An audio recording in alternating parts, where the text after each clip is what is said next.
Picture this. I'm in my quiet Texas home thinking life's all figured out, when a split-second glance through steamy glass flips everything upside down. My stepson's there, watching. What? Then, a wild kitchen moment lands me on the table, laughing till the door slams open and my husband's face says it all. But wait. The phone rings at midnight with news that'll leave you reeling. What just happened? Stick around. You won't believe where this ride ends. I'm standing under the shower in my little bathroom, tucked away in our cozy house just outside Austin, Texas. The hot water streams down my shoulders, washing away the exhaustion from a long day shelving books at the local library. Steam fills the room, fogging up the mirror, and the crisp scent of my mint body wash swirls around me. This is my sanctuary, my escape hatch from the world. I tilt my head back, letting the water hit my face, and start humming an old Taylor Swift tune, something about shaking it off. It's just me, the water, and the rhythm of the spray. Perfect. I don't hear the door creak open. The steady rush of the shower drowns out everything else. I'm lathering my arms, lost in the moment, when something catches my eye. A flicker of movement behind the frosted glass of the shower door. My heart skips, and I whip around, squinting through the steam. There's a shadow. No, not a shadow. A person. It's Mike, my 19-year-old stepson. He's supposed to be downtown with his buddies, probably grabbing burgers at that spot they love on 6th Street. But nope, he's right here, standing just inside the doorway, his eyes wide like he's seen a ghost. I freeze. Water drips into my eyes, but I don't blink. He's staring at me, or at least at my blurry outline through the glass. I'm wrapping up my shower, stepping out as the door creaks open. It's Mike, grabbing a towel from the rack, not expecting me. His hands are shoved in his pockets, but his breathing's all shaky, like he's nervous. He mutters, "Sorry," and bolts before I can say anything. My mind's racing a mile a minute. What's he doing here? Why didn't he knock? And why am I not yelling at him to get out? Instead, I just stand there, soap suds sliding down my arms, watching him watch me. It's weird, intense, and, okay, I'll admit it, a little thrilling. Sorry, he mumbles. So quiet, I barely hear it over the water. Before I can say a word, he spins around and bolts. The door clicks shut behind him, and the sound echoes in the steamy silence. I'm alone again, but my heart's pounding like I just ran a marathon. I turn off the shower, grab a towel, and wrap it around myself, trying to catch my breath. What just happened? I mean, sure, Mike's a teenager, curious, impulsive, all that jazz. But this? This feels different. I step out, wiping the fog off the mirror with my hand. My reflection stares back, cheeks flushed, eyes wide, hair dripping onto the tile. I look rattled, and I am. Part of me wants to march down the hall, bang on his door, and demand an explanation. "Hey, kid, what's your deal?" I could say, all stern and parental. But I don't. Something stops me. Maybe it's the way he looked so spooked, like he didn't mean to stumble into this. Or maybe, and this is the part I don't want to dwell on, it's the tiny spark of adrenaline still buzzing in my chest. I dry off, slip into my robe, and head to my room, replaying it all in my head. The steam, the shadow, his quick exit. It's not like I'm mad, well, not really. More confused. I've been Mike's stepmom for years now, ever since I married Tom when Mike was 15. He's a good kid. Quiet, smart, always tinkering with something in his room. But lately, I've noticed him lingering around me more, stealing glances when he thinks I'm not looking. I brushed it off as him growing up, figuring out life. Now, though?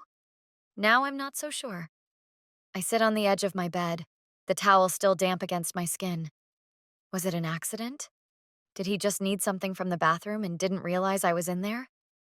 I try to convince myself that's it. Simple, innocent, done. But deep down, I know better. The way he stood there, the way he didn't just leave right away, it wasn't nothing. And the worst part? I didn't hate it. Not as much as I should have. I shake my head, trying to snap out of it. Get a grip, Linda, I mutter to myself. I'm 38, a librarian, a wife, not some drama queen in a soap opera. This is my life. Books, coffee, and quiet nights with Tom. Mike's just a kid figuring himself out. That's all this is, right? But as I climb into bed, the sheets cool against my legs, I can't shake the image of him standing there, eyes locked on me through the glass. It sticks with me, like a song I can't stop humming. I turn off the lamp, staring at the ceiling in the dark. Sleep doesn't come easy. My mind's a mess. Shock, embarrassment, and something else I can't name. I tell myself it's no big deal. Just a weird moment we'll both forget by morning. But there's this nagging voice in my head, whispering that maybe it's not that simple. Maybe I should have said something, set a boundary, made it clear this can't happen again. Instead, I stayed quiet. Why? The house is silent now, just the hum of the AC kicking on. I think about Tom, probably asleep downstairs on the couch. He's been working late shifts at the engineering firm. Does he notice how routine our life's gotten? How we're more like roommates than anything else these days? I push that thought away. This isn't about him. It's about Mike. And me, I guess. About what I felt in that split second when our eyes met through the steam. I roll over, pulling the blanket tighter. Tomorrow, I'll act like nothing happened. I'll make coffee, ask Mike about his plans, keep it normal. That's the smart move. The right move. But as I drift off, restless and unsettled, I can't help wondering, what if he'd stayed a second longer? What if I'd called him back? It's a dumb thought. Dangerous even. But it's there, flickering like a spark I don't know how to put out. By morning, I'm still not sure what to make of it. I head to the kitchen, the sun just peeking over the horizon, casting a warm glow through the windows. Mike's nowhere in sight. Probably still in his room, avoiding me. Good. I need space to figure this out. But one thing's clear. That moment in the bathroom wasn't just a blip. It's a question mark, hanging in the air. And I don't know the answer yet. Maybe I don't want to. I'm in the kitchen the next morning, sunlight pouring through the windows, bouncing off the countertops as I brew a pot of coffee. Mike's already there, slouched at the table, scrolling through his phone like it's his lifeline. His shoulders stiffen the second I walk in, and I catch it. He knows I'm here. After last night's bathroom weirdness, I'm not letting it slide. I've got questions, and something tells me he does too. So I decide to poke the bear a little, see what happens.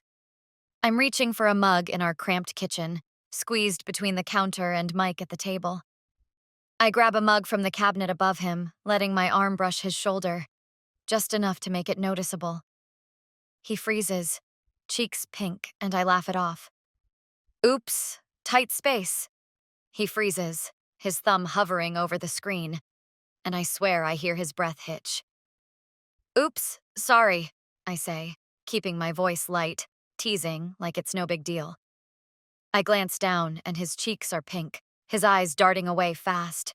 He mumbles something I can't catch, and his phone slips, clattering onto the table. He scrambles to grab it, and I turn away, hiding a grin as I pour my coffee. It's small, but the tension between us crackles like static. I feel it, control, a little thrill. And I like it more than I should. Later, I'm out back watering the marigolds, the Texas sun beating down on my neck. I catch him watching me from the kitchen window. Just a quick peek before he ducks out of sight. I smirk, calling out, "Hey, if you're gonna stare, at least grab a hose and help." He doesn't answer, just vanishes inside. I laugh to myself, shaking my head. It's a game now, and I'm not sure who's winning. But it's not just funny, it's electric. Like we're testing something neither of us can name. That evening, I'm heading to my room in my robe, fresh from a shower, when I pass his door. It's cracked open, and I peek in. He's on his bed, staring at the floor, lost in thought. I knock lightly. "You okay, Mike?" He looks up, startled, then nods. "Yeah, I'm good." His voice is quiet, but there's something in his eyes. Nerves, maybe curiosity. I step inside, leaning against the doorframe. "You sure? You've been kinda off today." He shrugs. picking at a thread on his jeans. Just thinking. I raise an eyebrow. About what? He hesitates, then meets my gaze. You really want to know? My stomach flips. Yeah, I do. He takes a breath, like he's gearing up for something big. Last night, I didn't mean to walk in, but I couldn't just leave right away. I don't know why. I nod, keeping my face calm even though my heart's racing. Okay, so what's that mean? He looks away, cheeks flushing. I don't get it either. It's like, you're different lately. I notice you more. I swallow hard. Different how? I want to ask, but instead I say, well, I'm still just me. Linda, your stepmom, the book nerd. He half smiles, but it fades fast. Yeah, but it's not that simple anymore. I sit on the edge of his desk, crossing my arms. Look, Mike, whatever's going on, we've got to figure it out. Ignoring it won't help. He nods, slow, like he's processing. I know. I feel dumb about it. I soften. You're not dumb. You're 19. Stuff gets messy at that age. I get it. He looks up, surprised. You do? I laugh a little. Yeah, I was 19 once too. Had my own share of awkward moments. He relaxes a bit, but the air's still heavy. So what do? He asks. I shrug. We talk. Be honest, no big deal, right? But inside, I'm not so sure it's that easy. I stand, heading for the door, but pause. Hey, if you're ever not okay, just say it. Deal? He nods. Deal. I leave, closing the door behind me, but my mind's spinning. That spark from last night, it's not gone. It's growing, and I'm not mad about it. I should be, right? I'm 38, married, supposed to have it all together. But there's this pull, this buzz when he's around, and I'm starting to crave it. It's not just a game anymore. It's real, and I'm not sure where the line is. Back in the kitchen the next day, I catch him sneaking glances while I chop veggies for dinner. I nudge him with my elbow. Need something? Or are you just gonna keep staring? He grins. Caught. Maybe I'm just hungry. I roll my eyes, tossing him a carrot. Then help out, slacker. He laughs, and for a second, it's normal, easy. But then our hands brush when he passes me the cutting board, and that jolt hits again. We both pause, pretending it didn't happen, but it did. I turn away, focusing on the stove, but my pulse is up. What am I doing? Testing him? Testing myself? I think about Tom, my husband who's been buried in work lately. We're fine, steady, predictable, but that's it. No sparks, no surprises. And here's Mike, this kid I've known forever, suddenly making me feel seen. It's wrong, I know that. I should shut it down, keep it simple. But there's this part of me, a reckless, curious part, that doesn't want to. I want to push, see how far it goes. Not because I don't love Tom, but because I miss feeling alive. By night, I'm back in my room, replaying it all. Mike's words stick with me. You're different lately. Am I? Or is it him noticing me in a way he never did? I don't have answers, but I know one thing. This tension's not fading. It's building, and I'm not sure I want it to stop. I tell myself I'll keep it light, just playful, nothing serious. But as I drift off, I can't shake the feeling that we're headed somewhere messy. And part of me's okay with that. I'm in the shower again, a couple days after that talk in Mike's room, letting the hot water pound my back. The steam's thick, and my mind's stuck on him, those glances, that tension. I can't shake it. Then I hear the door creak. I spin around, and there he is, standing in the doorway, looking unsure but not backing off. My heart jumps. I shut off the water, grab a towel, and wrap it tight. Mike, we need to talk, I say, stepping out, my voice firm but shaky. He nods, and we head to the living room, sitting on the couch with a pillow between us like some kind of shield. He's staring at the carpet, hands fidgeting. Finally, he speaks. I don't know what's wrong with me, Linda. You mess with my head. His voice is low, raw. I take a breath, trying to stay steady. I'm messed up too, Mike. This whole thing, it's confusing. But we can't let it spiral. He looks up, eyes searching mine. I get that. But I keep thinking, what if I wasn't your stepson? Would it feel different? That hits me hard. Like a punch I didn't see coming. I freeze, words stuck in my throat. What do I even say? I don't know, I manage, honest but rattled. Maybe, but you are, and that's the line we've got to respect. He nods, slow, like he's chewing on it. Yeah, I know. It's just hard to turn it off. I lean forward, resting my elbows on my knees. I get it. Believe me, I do. But we've got to figure out what this is, without crossing into trouble. He rubs his face, frustrated. So what? We just pretend it's nothing?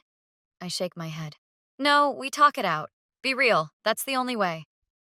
He sighs, but there's a flicker of relief in his eyes.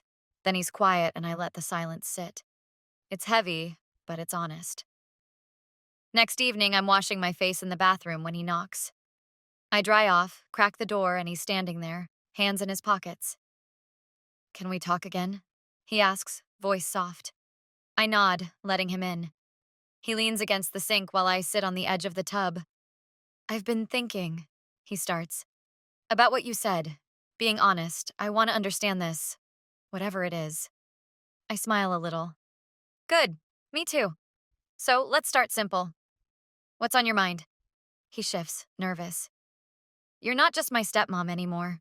You're someone I care about, like really care. My chest tightens. Mike, that's sweet, but it's tricky. I care about you too, always have, just not the way you might mean. He frowns. So what's that mean for us? I take a second, picking my words. It means we can be close, real close. But as family, not anything else. He nods, but I see the wheels turning. Okay, I can try that. I grin. Good. Now tell me something real. What's your biggest dream? He blinks, caught off guard.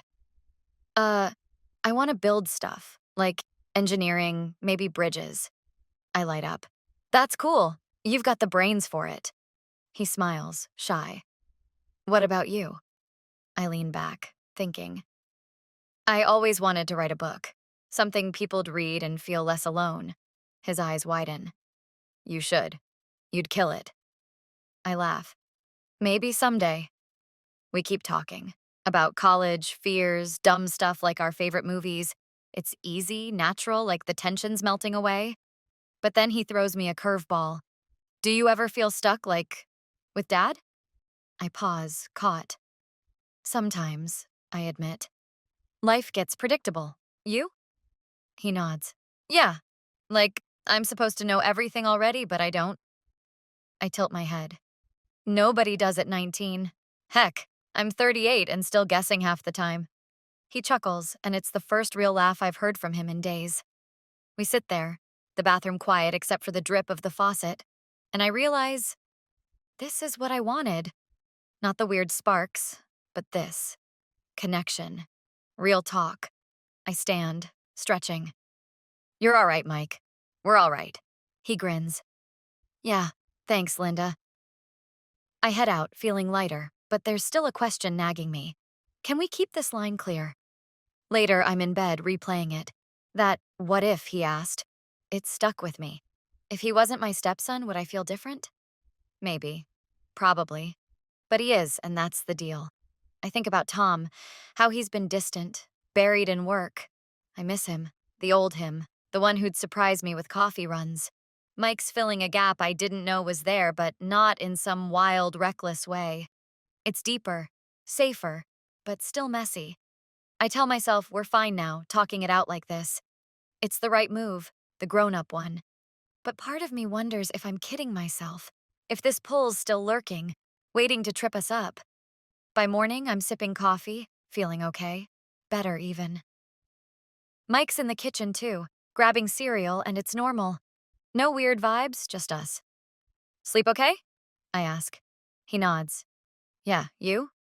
I smile. Yep. Ready for the day? He shrugs. Gotta study. You? Library calls, I say, and we laugh. Simple as that. It's not perfect, but it's progress. I head out, keys in hand, thinking maybe we've dodged the chaos. Maybe this is how we keep it real. Honest, open, no lines crossed. But in the back of my mind, I know it's fragile. One slip, and we're right back where we started. I'm in the kitchen with Mike, the evening sun dipping low, painting the room in soft orange. We're making dinner, tacos, because who doesn't love tacos? And it's the first time in weeks things feel light. I'm stirring the beef, the sizzle filling the air, while he's chopping onions like it's a science project. I nudge him with my hip.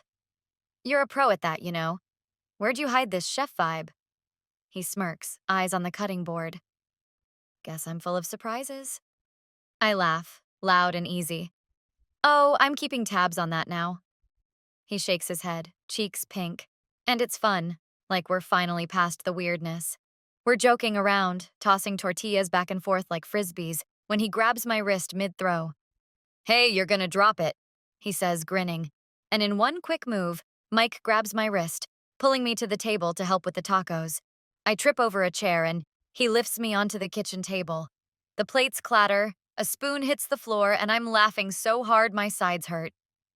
Tom walks in, eyes wide, and the mood crashes. Mike, you're nuts! I gasp, gripping his shoulders as he steps closer, still chuckling.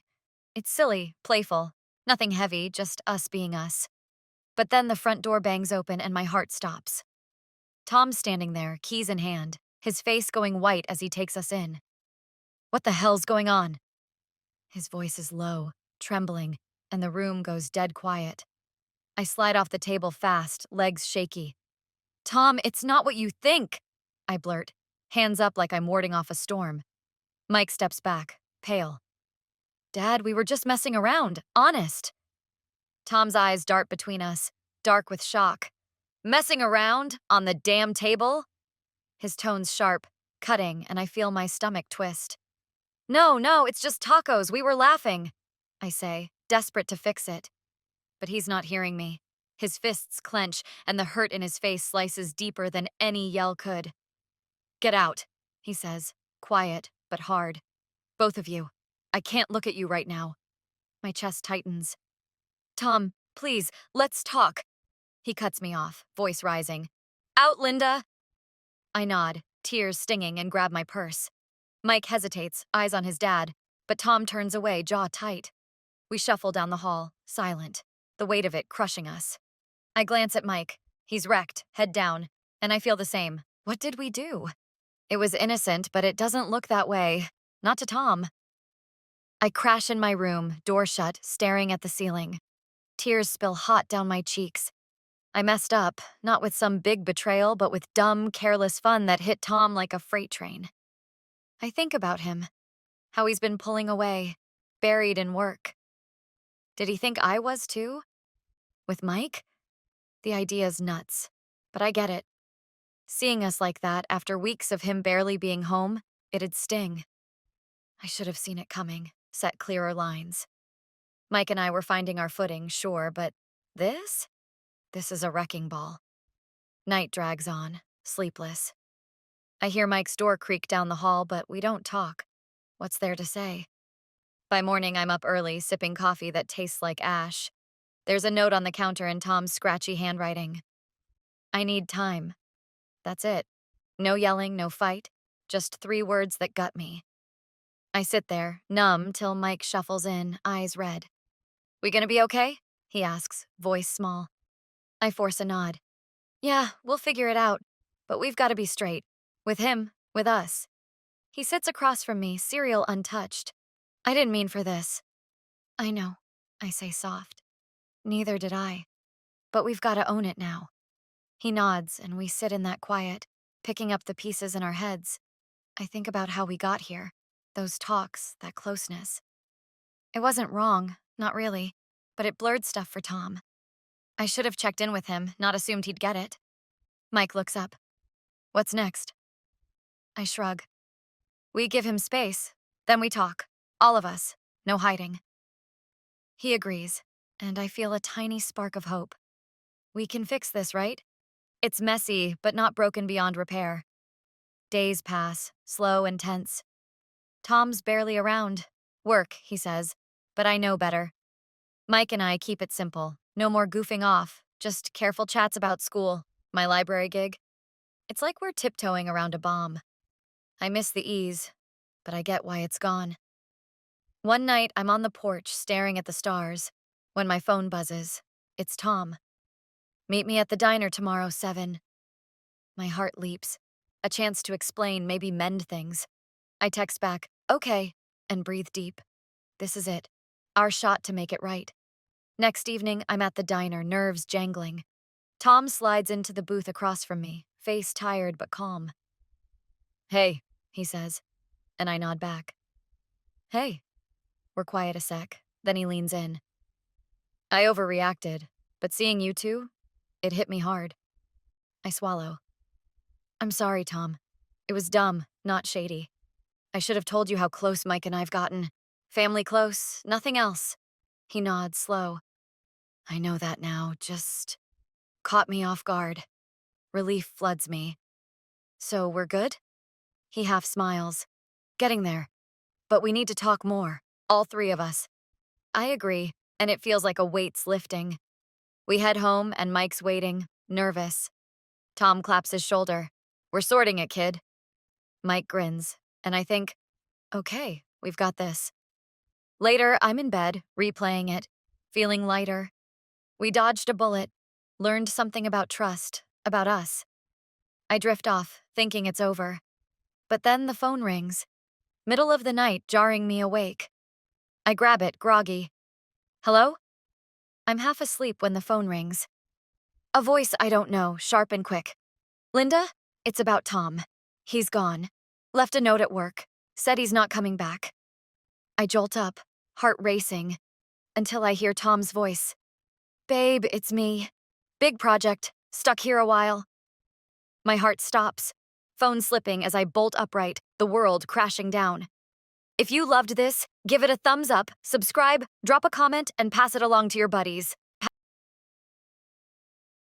This is an artistic and fictional creation intended for both entertainment and educational purposes. Any resemblance to actual people or events is purely coincidental. Some scenes and dialogues in the video are part of a dramatized performance and incorporate elements of grotesque, satire, and exaggeration. The creator stands against discrimination, violence, and hatred. This channel fully complies with YouTube's policies and does not infringe upon copyright laws.